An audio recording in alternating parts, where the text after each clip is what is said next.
Reliance industries. இந்த பேர கேள்விப்படாதவங்க யாருமே இருக்க முடியாது. ஏன்னா, இவங்க கால் பதிக்காத துறையே கிடையாது. டாட்டா மாதிரி இவங்களும் எல்லா துறையிலயும் கால் பதிச்சிருக்காங்க. இந்த ஜாம்நகர்ல இருக்கிற ரிலையன்ஸ் இண்டஸ்ட்ரீஸ் தான் உலகத்திலே மிகப்பெரிய ரிஃபைனர். அ இது எப்படி ஆரம்பிச்சுன்னா, திருபாய் அம்பானி 1991ல லிபரலைசேஷன் ஆரம்பிச்சப்போ, இந்தியாவோட ஃபியூயல் தேவை வந்து அதிகமா இருந்தது.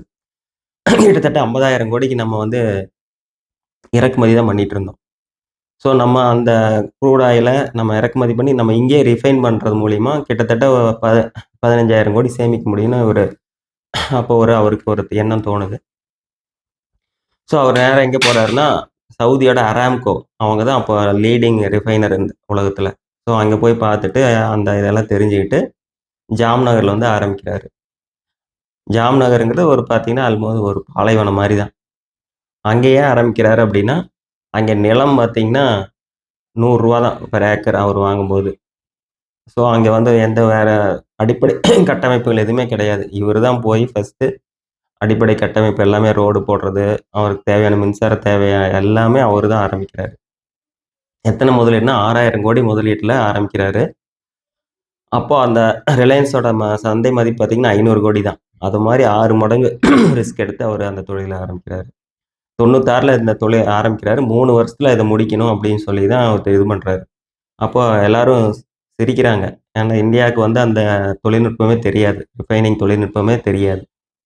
ஆனா கரெக்ட்டா 1999 ஜூன் 14ஆம் தேதி ஜூலை 14ஆம் தேதி ஆரம்பிச்சிடுறாரு. அப்போ 6,60,000 டன் கெப்பாசிட்டில ஆரம்பிக்கிறாரு. அப்ப அராம்கோ வந்து 6,00,000 டன் கெப்பாசிட்டி தான்.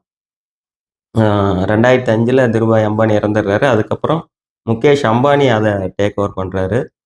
அப்போ இந்தியாவோட எரிபொருள் தேவை பார்த்தா 100 மில்லியன் டன்னுக்கு வந்துருது.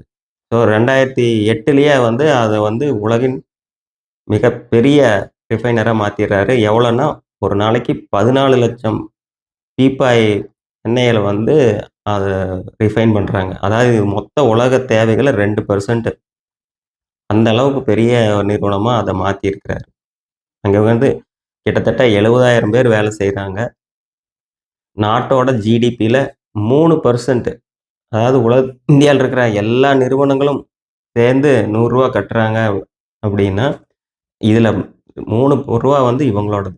அந்த அளவுக்கு ஒரு மிகப்பெரிய நிறுவனமா இது வளர்ந்திருக்கு. இவரோட கதையிலருந்து நம்ம என்ன தெரிஞ்சுக்கிறோம் அப்படின்னா, எல்லாரும் தயங்குனாங்க அப்போ. உலகத்துல இந்தியால இருக்கிற எல்லா பெரிய பெரிய தொழிலதிபர்களும் இந்த ரிஃபைனரி தொழில்ல போறதுக்கு தயங்குனாங்க. ஏன்னா, நமக்கு இந்த எக்ஸ்பர்டைஸ் இல்ல அப்படின்ட்டு. அப்ப இவரு ரிஸ்க் எடுத்து பண்ணாரு. இவரு எடுத்த ரிஸ்க்குக்கு மிகப்பெரிய பலன் கிடைச்சிருக்கு.